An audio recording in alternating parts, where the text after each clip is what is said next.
तो आज का दिन है 27 मई और आज के दिन आप मुझे बताइएगा कि आप अलग-अलग जगह पे हैं, तो पेट्रोल आपके उधर कितने रुपए हो चुका है, ठीक है? तो बिना समय बर्बाद ना करते हुए चलिए इसको हम स्टार्ट करते हैं अपने क्वेश्चन को। पहला क्वेश्चन है बौद्ध धर्म के अनुसार छठी से चौथी शताब्दी ईसा पूर्व के दौरान कितने कुलीन गणराज्यों को या साधारणों जिन्हें महाजनपद कहा जाता था कितने थे? तो एक्चुअली आपको पता है 16 थे। और उसमें हमने पढ़ा था पिछली बार कि मगध सबसे शक्तिशाली था, क्यों? क्योंकि वहाँ पर हाथी थे, लोहा था, फाइनेंशियल कंडीशन वहाँ की मजबूत थी, ठीक है? और वहाँ के सबसे बड़े जो थ संस्थापक थे बिंबिसार थे सबसे पहले, ठीक है? उसके बाद उनका पुत्र होता है अजातशत्रु जो कि उनकी हत्या कर देता है और उसके बाद वो बन जाता है। अगला क्वेश्चन देखते हैं महात्मा गांधी के द्वारा दांडी मार्च। तो ये 1930 आप देख सकते हैं। इसी के बाद आपका सविनय अवज्ञा आंदोलन की शुरुआत हुई थी, ठीक है? अगला क्वेश्चन करते हैं, भारत और श्रीलंका के बीच कौन-सा द्वीप स्थित है? तो आपको याद रखना है कच्छ तीबू। नीचे और भी फैक्ट्स हैं, आपको इसको पढ़ लेना है। हिमाचल प्रदेश राज्य में मनाए जाने वाले दशहरा उत्सव का स्थानीय नाम क्या है? स्थानीय नाम याद रखिएगा यहाँ पर कुल्लू दशहरा के नाम से बोला जाता है। जब हमारे यहाँ पे दशहरा खत्म होता है तब यहाँ पर इनके यहाँ पर ये स्टार्ट होता है। और हाल ही में हिमाचल प्रदेश इसको एफर्ट भी कर रहा है कि ये यूनेस्को में भी शामिल हो जाए।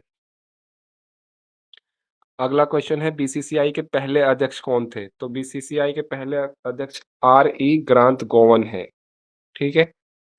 और यहाँ पे देखिएगा थोड़ा-सा गलत है, वर्तमान में रोजर बिन्नी नहीं है इसके अध्यक्ष, ये तो इनकी उम्र हो चुकी है, अभी कौन है मिथुन मन्हास करके हैं, ठीक है? तो आपको ये भी याद रखना है मिथुन मन्हास। भक्ति प्रदीप कुलकर्णी एक प्रसिद्ध खिलाड़ी हैं, तो ये क किस चीज़ के खिलाड़ी हैं? शतरंज के खिलाड़ी हैं, आपको ध्यान देना है।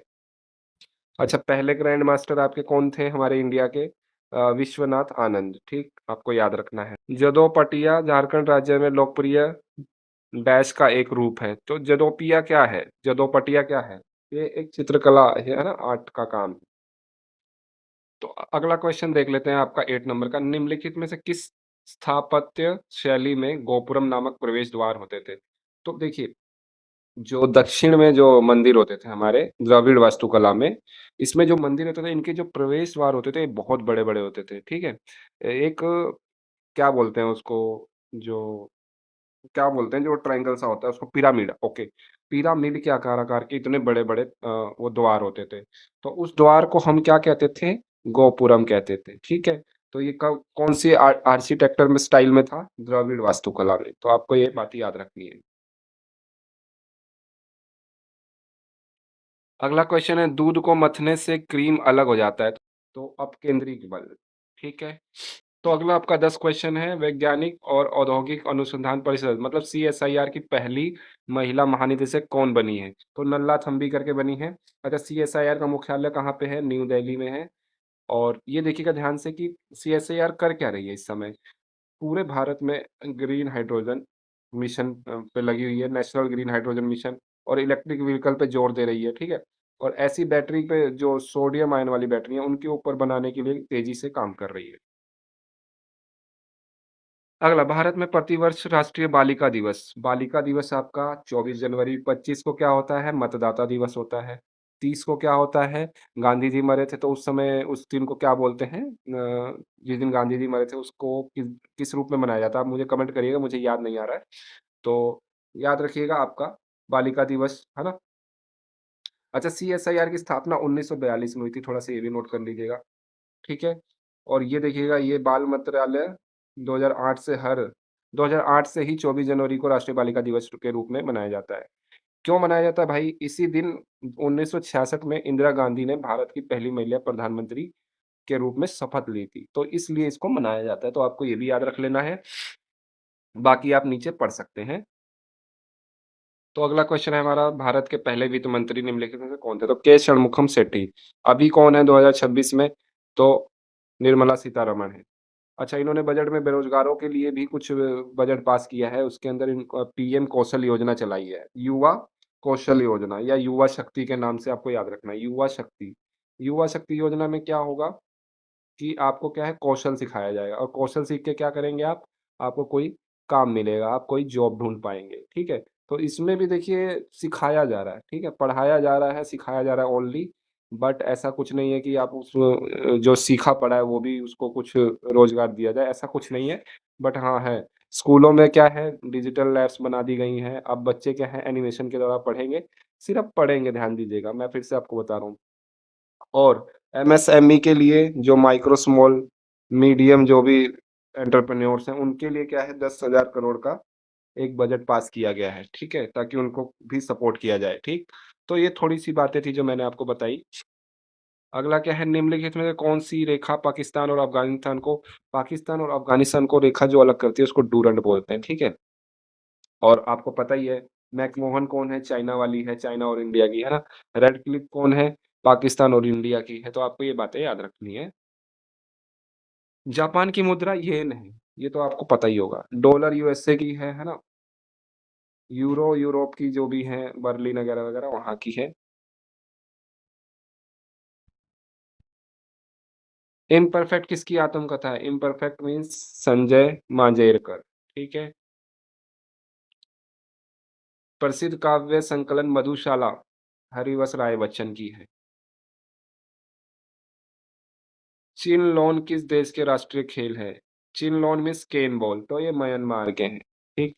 म्यांमार को सबसे पहले वर्मा भी बोला जाता था, याद रखिएगा। वर्मा का ही नाम अब नया जो है म्यांमार है और इसी के लिए भारत ने अभी भूकंप या जो भी वहाँ पे इमरजेंसी हुई थी, उसके लिए ब्रह्मा करके कुछ ऑपरेशन चलाया था, तो ये भी आपको याद रखना है।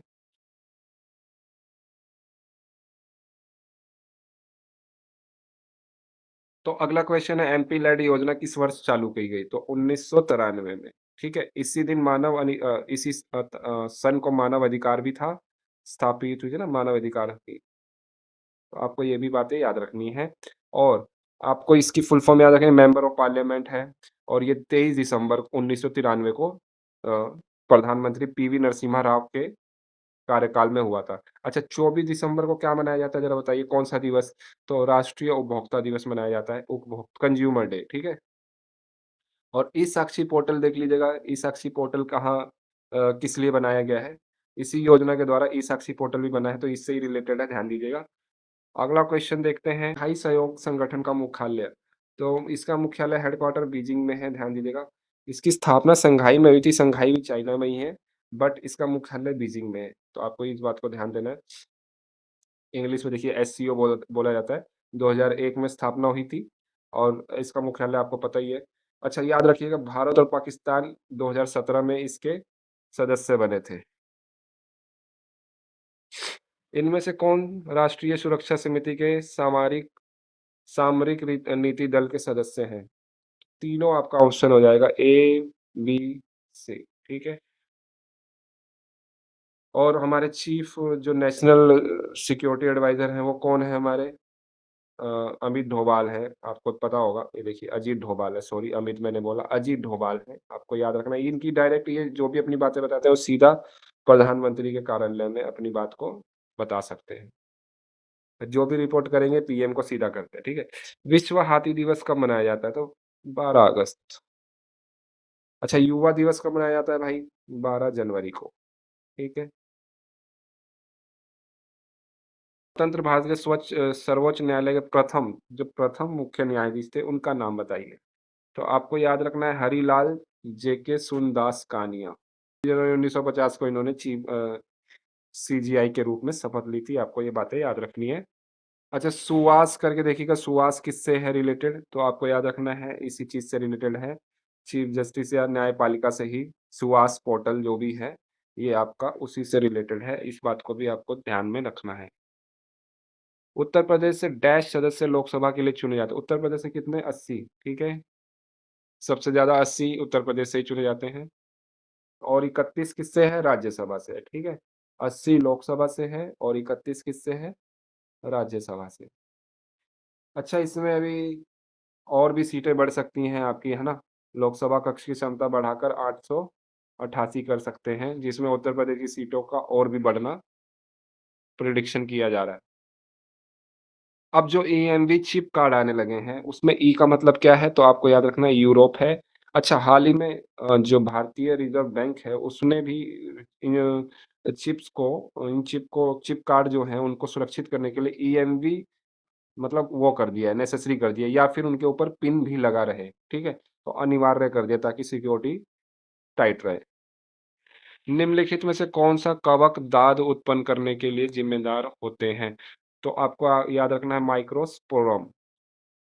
माइक्रोस्पोरम करके हैं और ये सब तो क्या है वायरस हैं, तीनों, ठीक है? तो माइक्रोस्पोरम क्या है दाद, खाज, खुजली करने में ये सब करने में मदद करते हैं। लैटिन शब्द हैबियस कॉर्पस का अर्थ क्या है? तो व्यक्ति को पेश किया जाना चाहिए। तो हैबियस कॉर्पस शब्द कौन यूज़ करते हैं? न्यायपालिकाएँ यूज़ करती हैं पुलिस के खिलाफ जो भी सिक्योरिटीज़ के खिलाफ यूज़ करती हैं जो कि भई उस जो भी आदमी को आपने गिरफ्त में लिया था, उसको हमारे सामने पेश किया जाए, ठीक है? तो ये वर्ड यूज़ देखिए ये वर्ड कौन यूज़ करता है? न्यायपालिकाएँ यूज़ करती हैं, ठीक है? तो आपको ये बात याद रखना है।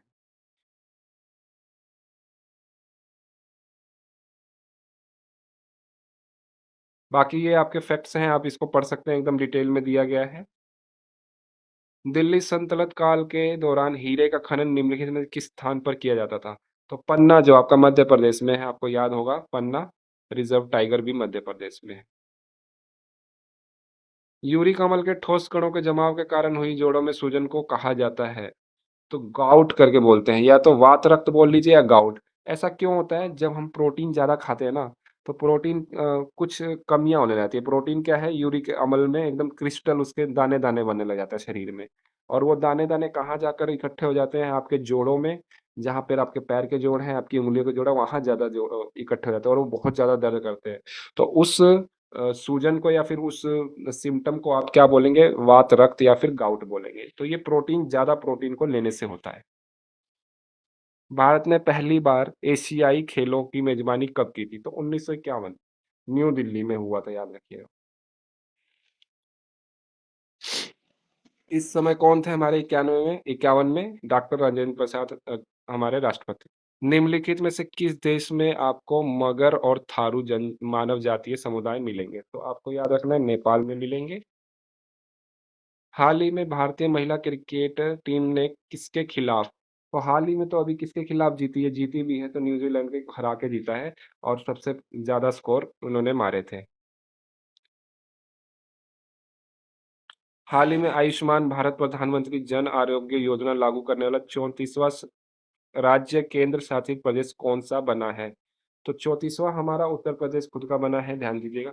इसमें क्या होता है 5 लाख आपके मुफ्त इलाज होते हैं, ठीक है?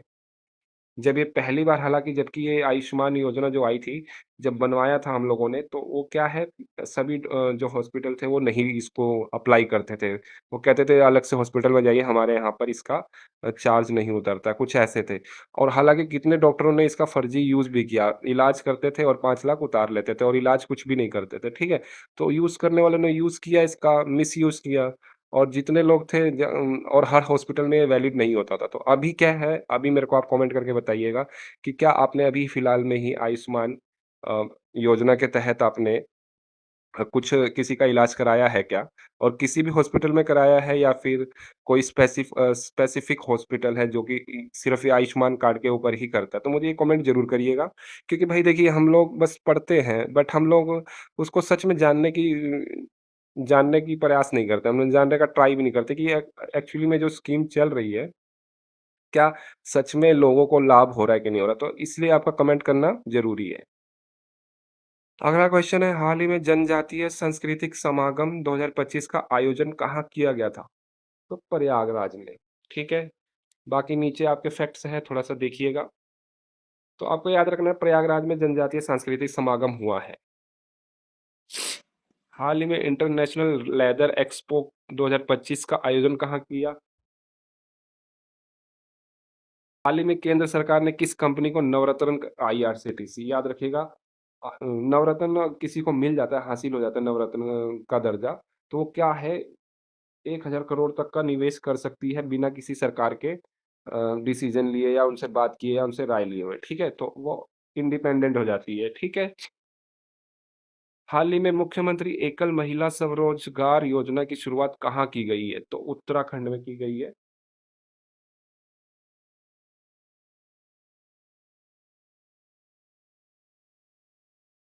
हाल ही में आयुष्मान भारत प्रधानमंत्री जन आरोग्य योजना लागू करने वाला 35वाँ 34वाँ हमारा कौन था? उत्तर प्रदेश, 35वाँ लक्षद्वीप है। हाल ही में किस राज्य के चेट्टीकुलम छोटे प्याज को भौगोलिक संकेत मिला है? तो चेट्टीकुलम जो है एक छोटे-छोटे प्याज हैं, वो तमिलनाडु को मिला है। इसको आपको याद रखना है। अब आ जाते हैं अपने हिंदी के पोर्शन पे और इसको पढ़ लिया जाए। गद्यांश को पढ़ लिया जाता है। भारत अयोध्या के राजा दशरथ के पुत्र थे। इनकी माता का नाम कैकेयी था। कैकेयी ने राजा दशरथ से भरत को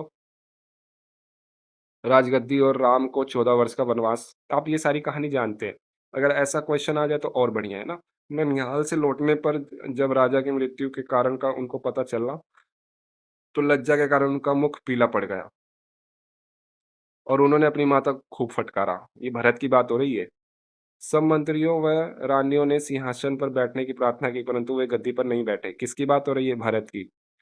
वे वन में राम को लेने गए। जब रामचंद्र जी नहीं लौटे, तो उनकी खड़ाऊँ लेकर ही लौट आए और खड़ाऊँ को सिंहासन पर रखकर राम के प्रतिनिधि के रूप में शासन का काम करने लगे। समझ रहे हैं आप? राम हैं नहीं, उनकी चप्पल को ले आए या जो भी खड़ाऊ होती है, जो लकड़ी की चप्पल होती है, तो खड़ाऊ बोलते हैं। उसको लेके उन्होंने जो मेन सिंहासन होता है, उसपे खुद नहीं बैठे हैं। उनकी चप्पल को रखे हुए हैं और जनता को उन मतलब उनका नाम लेकर ही जनता को वो डायरेक्शन कर रहे हैं, ठीक है? सँभाल रहे हैं, मतलब राज्य चला रहे हैं, इस बात की आप समझिए। वो खुद गद्दी पे नहीं बैठे हैं, बस ये जाने संसार में ऐसा त्याग दूसरा देखने को नहीं मिलता। देखिए, आजकल तो ऐसा हो ही नहीं सकता कि कोई भाई किसी को मारे बिना रह जाए या फिर ज़मीन का कोई छोड़ दे, है ना? कुछ ऐसा नहीं है भाई, यहाँ तो कुछ उल्टा ही चल रहा है, ठीक है? मगर एक उस उनका भी एक दिया जाता है कि भाई ऐसा भी कोई भाई था, ठीक है? जो आज तक कभी पैदा नहीं हुआ, ठीक है? कि इतना प्रेम होता है, इतना सिंहासन का लालच, कुछ नहीं, ठीक है? तो अगला क्वेश्चन आप देख लीजिए, भारत अयोध्या के राजा दशरथ के पुत्र थे। कैकेयी ने राजा दशरथ से भरत को राजगद्दी और राम को 14 वर्ष का वनवास। ये सब तो येलो में हो ही गया, तो आप समझ पा ही रहे होंगे। रामचंद्र जी नहीं लौटे, तो वे उनकी खड़ाऊँ लेकर लौट आए। ये तो आपको सीधा याद हो जा रहा होगा। राम के डैश के रूप में शासन को काम करने लगे, तो राम के प्रतिनिधि बने वो, ठीक है? उनके असिस्टेंट्स, ठीक है? संसार में ऐसा डैश दूसरा देखने को भाई दूसरे को नहीं मतलब भाई दूसरे अच्छा त्याग है। संसार में ऐसा त्याग मतलब जो एक भाई दूसरे भाई के प्रति त्याग कर रहा है ऐसा, ये कभी देखने को दोबारा नहीं मिला।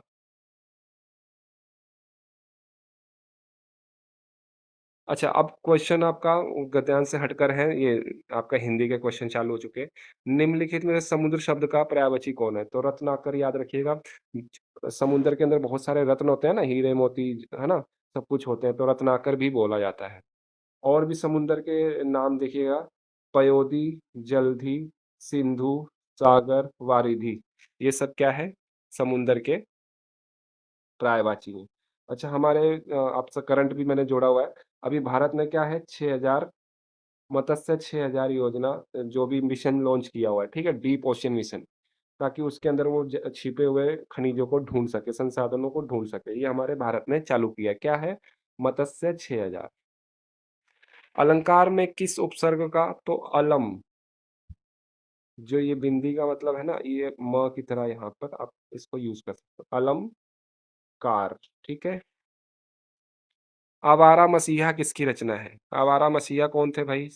शरत चट्टोपाध्याय, शरत चंद्र चट्टोपाध्याय। निम्नलिखित विकल्पों में से कौन-सा एक निजवाचक मतलब स्वयं, मैं, अपने आप, ठीक है? कुछ ऐसा सर्वनाम का वाक्य नहीं है। तो आप कुछ पूछना चाहते हैं क्या? ऑप्शन बी, ये फ़ाइल मैं अपने आप, तो इसमें तो भाई अपने आप देख लूँगा। यह सब वे अपने आप, तो अपने आप देखिए यहाँ भी आ गया। वे अपने आप ही, तो यहाँ भी आ गया, तो बट यहाँ पे नहीं है, तो यही हमारा ऑप्शन सही होगा। सारंग शब्द का मतलब क्या था? सारंग शब्द का मतलब देखिए, एक तो धनुष का नाम है जो विष्णु जी के पास था, है ना? तो बट इसमें देख लेते हैं, सारंग का मतलब दहन है, जल्दी है, चंद्रमा है। तो चंद्रमा भी होता है, ध्यान दीजिएगा।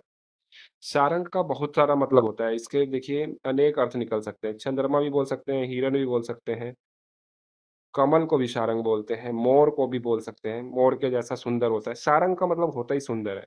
तो जितने भी लोग देखिए अब सींग ज़्यादातर सुंदर ही है, देखिए चंद्रमा भी सुंदर होता है, हिरण भी, कमल भी, मोर भी। अब सींग और हाथी ध्यान दीजिएगा, सींग और हाथी थोड़ा-सा 2 जानवरों के नाम रख लिए जो कि सारंग बोले जाते हैं, ठीक है? बाकी मैंने आपको बता ही दिया कि धनुष बोलते हैं इसको, ठीक है? भगवान विष्णु के धनुष का नाम। तो काशी नगरी सभा की स्थापना कब हुई थी तो? 1893 में। अच्छा 1898 में एनी बेसेंट ने सेंट्रल हिंदू कॉलेज की स्थापना की थी, आपको याद रखना है। बाद में वो 1916 में मदन मोहन मालवीय ने वहीं पर बीएचयू की स्थापना कर दी थी।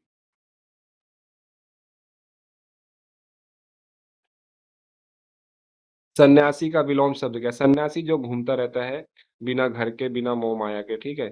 तो इसका क्या है? उल्टा हो जाएगा, जो घर में से जुड़ा रहता है, जो घर का होता है, ठीक है? तो गृहस्थ। निम्नलिखित में से क्रिया का विशेषण शब्द कौन-सा है? तो क्रिया का विशेषण शब्द धीरे चलो। चलो देखो क्रिया होता है और उसका विशेषण धीरे चलो। निम्नलिखित विकल्पों में से कौन-सा विकल्प अतरंग शब्द का विलोम है? अतरंग शब्द का विलोम है। तो अतरंग का मतलब अंदर का रंग, ठीक है? तो ये बाहर का रंग, ठीक? अवयव के मुख्यतः कितने भेद होते हैं? अवयव के मुख्य 4 भेद होते हैं। पहला आपका क्रिया विशेषण, संबोधक, समुच्चायक, समुच्चयबोधक, विस्मयादि बोधक। दिए गए वाक्यांश के लिए एक शब्द चुनिए जो जन्म से अंधा हो। तो जन्मांध, जन्म से ही जो अंधा हो, जन्मांध। दिए गए वाक्य में रेखांकित शब्द का तत्सम शब्द ज्ञात कीजिए। फूल का, तो प्रिय तो नहीं होगा, पुष्प ही होगा, एकदम ईज़ी है। आ बैल मुझे मार, ये भी क्या है? अपने आप जानबूझकर मुसीबत में पड़ना। विश्व में आदि बोधक किस वाक्य में नहीं है? छी! ऐसा घिनौना काम, बाप रे! इतना झूठा, वाह, वाह! क्या दिखाया, मैंने कहा कि वह नहीं जाएगा। यही आपको दिख रहा है। इसमें देखिए सब में विस्मय आदि बोधक में देखिए साइन आपको दिखेगा। कैसा साइन दिखेगा? ऐसा करके। तो सब में आपको दिख रहा है, छी! घृणा कहीं हो रही हो, है ना? तो सब में आपको दिख रहा होगा जैसा कि आप तीनों ऑप्शन में देख रहे हैं, बाप रे! है ना? वाह, वाह! वहाँ पे आपको ऐसा निशान दिख रहा है। निम्नलिखित विकल्पों में से कौन-सा एक वाक्य संकेतवाचक सर्वनाम का नहीं है? संकेत कर रहा है। संकेत कैसे किया जाता है? ये मेरी पुस्तक है, वह आदमी है। तो ये देखिए यहाँ पे संकेत हो रहा है, वह है, यह है, बट यहाँ पे संकेत कोई नहीं हो रहा है। ये और वह का कोई संकेत नहीं हुआ। संकेतवाचक सर्वनाम को निश्चयवाचक सर्वनाम भी कहते हैं, ध्यान दीजिएगा। तो अगला क्वेश्चन है निम्नलिखित में से कौन-सा रस है? तो किंकत कानह गुटु रुवरि आवत मनवी मन कनक नंद के आंगन। तो ये बात समझिए इसमें वात्सल्य रस है। वात्सल्य रस होता क्या है पहले आप इसको जानिए। वात्सल्य रस जब माता-पिता अपने बच्चे को देखकर खुश होते हैं, मन ही मन, है ना? उसको देख के, तो तब जो वो खुशी होती है उसको वात्सल्य रस बोलते हैं। जब इस देखिए जब आप इसको पढ़ेंगे तो कान्हा जी की बात हो रही है और उनके जो भी है वो खुश हो रहे हैं, ठीक है? उनके पेरेंट। तो यहाँ पर अच्छा कान्हा जी के ऊपर किसने लिखा है? वात्सल्य रस के राजा कौन थे? रामचंद्र ने किसको कहा था कि वो कोना-कोना जानते हैं, कोना-कोना छाना है? तो ये आपको याद रखना है सूरदास, महाकवि सूरदास जी थे, ठीक है?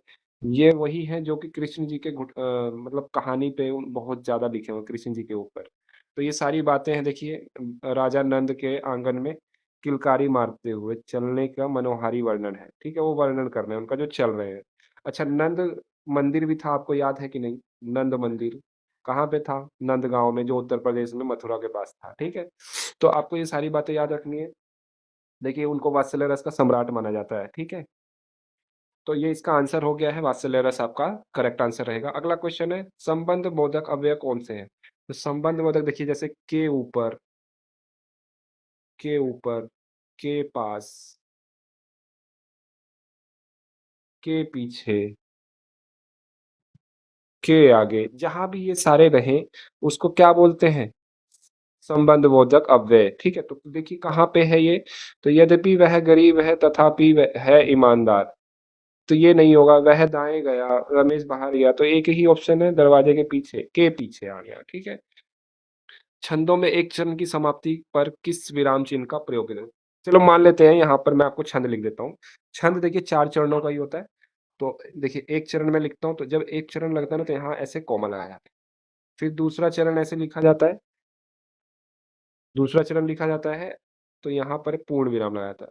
फिर तीसरा चरण जब लिखा जाता है तो दोबारा से कॉमा और चौथा जब लिखा जाता है तो फिर से पूर्ण विराम। तो ये वही बात कर रहा है कि एक चरण की समाप्ति पर, तो एक चरण की समाप्ति पर क्या लग रहा है हमारा कॉमा, अल्पविराम। समाप्ति सूचक देखिए जब कोई बुक खत्म हो जाती है या फिर आप अपना पेपर खत्म कर देते हो तो लास्ट पेज पे आप ऐसा साइन बनाते होंगे, ठीक है? कि क्या है खत्म हो चुका है, ठीक है? आगे कुछ नहीं बचा है। तो ये क्या है खत्म होने के बाद एकदम एंड में लगाया जाता है ये सिंबल, ठीक है? निम्नलिखित में से बहुवचन से संबंधित वाक्य कौन है? वह योद्धा है। तो यहाँ पे तो एक बात हो रही है तो ये नहीं होगा। वह एक योद्धा आया नहीं, यह योद्धा है, वे सभी योद्धा है। तो ये ऑप्शन बी आपका सही है। सही वर्तनी वाले शब्द का चयन करिए। तो सांसारिक होता है, संसारिक नहीं होगा। ये एक मिनट, संसारक नहीं होगा, सांसारिक। देखिए यहाँ पे बड़ी ई की मात्रा है, यहाँ पे छोटी ई की मात्रा है, तो छोटी ई की मात्रा वाला आपका सही रहेगा। कौन सा वाक्य सकर्मक क्रिया है? देखिए जो क्या की आवाज मतलब आंसर दे वो सकर्मक होता है। तो देखिए शीला पत्र लिखती है, शीला क्या लिखती है? तो ये तो क्या है शुद्ध है। उपासन दूध पीती है, तो उपासन क्या पीती है? देखिए क्या का आवाज आ रहा है ना, क्या का आंसर आ रहा है, तो क्या पीती है? दूध पीती है, तो ये तो है। मोहन रोटी खाता है, मोहन क्या खाता है? ये भी सकर्मक है। राम बहुत रोता है, राम क्या, राम बहुत क्या है? इसका क्या मतलब आएगा? तो ये क्या है सकर्मक नहीं है, तो यही अशुद्ध है, ठीक है? तो जहाँ क्या की आवाज ना आए तो ध्यान दीजिएगा वो सकर्मक नहीं होगा, अकर्मक होगा। वह द्वार द्वार पर भीख मांगता चलता है, वाक्य में कारक क्या है? द्वार द्वार पर भीख मांगता, पर है, पर अधिकरण, ठीक है? आपको याद रखना है कर्ता ने, है ना? कर्ता ने कर्म को करण से, है ना? अधिकरण पर संबोधन के लिए कुछ, संबोधन कह रहा हूँ, अपादान के लिए संबोधन हे, अरो, अरे, है ना? ओ, है ना? ये सब के लिए तो आपको ये कारक याद रख लेने हैं। तो पर किस पे आता है? अधिकरण कारक पे। यश प्राप्त के समास विग्रह का चयन करिए। तो यश को जो प्राप्त हो वो यश प्राप्त हो, तो ए ऑप्शन सही है। तालाब का किनारा अत्यंत सुंदर है, किनारे को और क्या बोल सकते हैं? अनेकार्थी, हसिया, सलीका। तो हसिया देखिए ऑप्शन है आपका सही लग रहा है। हसिया देखिए यहाँ पे मैंने एक्सप्लेन किया हुआ है। नदी या तट के या किसी वस्तु के सिरे को हसिया बोला जाता है। कागज के या पेज के जो बाउंड्री होती है उसको भी हसिया बोला जाता है, मार्जिन बोलते हैं, ठीक है? तो याद रखिएगा। संदिग्ध भूतकाल जहाँ पे शक हो, है ना? तो उस कहाँ पर है? नौकर आया था, नौकर, ये तो बात पूरी हो गई तो ये नहीं होगा। नौकर आया, यहाँ पर भी संदेह नहीं हो रहा है। नौकर आता होगा, ये तो बात हो रही है फ्यूचर टेंस की। नौकर आया होगा, तो ये आपका आंसर सही है। यहाँ पे शक है कि नौकर जरूर आया होगा।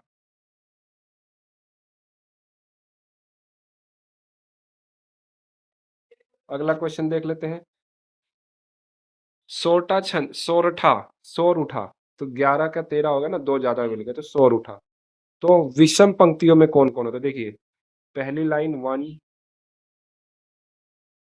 2 3 4, तो विषम कौन से हैं? 1 और 3। तो पहली लाइन में 11 होता है, तीसरे वाले में भी 11 ही होता है, तो 11 आंसर सही रहेगा आपका। हिंदी भाषा के विकास का सही अनुक्रम कौन सा है? तो पहले पाली आई, फिर प्राकृत, फिर अपभ्रंश, फिर हिंदी, ठीक है? पाली से पहले भी संस्कृत आई थी, आपको याद रखना है। तो देखिए यहाँ पर करेक्ट है आपका। आधुनिक हिंदी कब आई है? अवहट के बाद आई।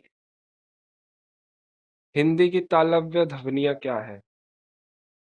जो तालु से हो, तो देखिए कंठ वाला क ख ग घ होता है, ताल वाला च छ ज झ होता है, तो च छ ज झ वाला आंसर सही है।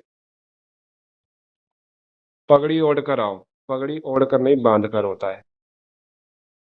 सही वर्तनी का चयन करें। पौराणिक, पौराणिक, पुराणिक, पौराणिक।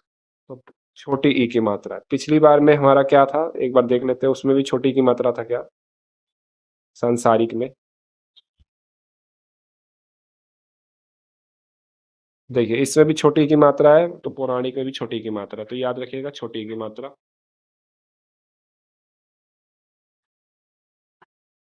अगला, यदि मन लगाकर काम करोगे, तो सफलता प्राप्त करोगे। मिश्र वाक्य है। जब एक वाक्य दूसरे के ऊपर निर्भर हो।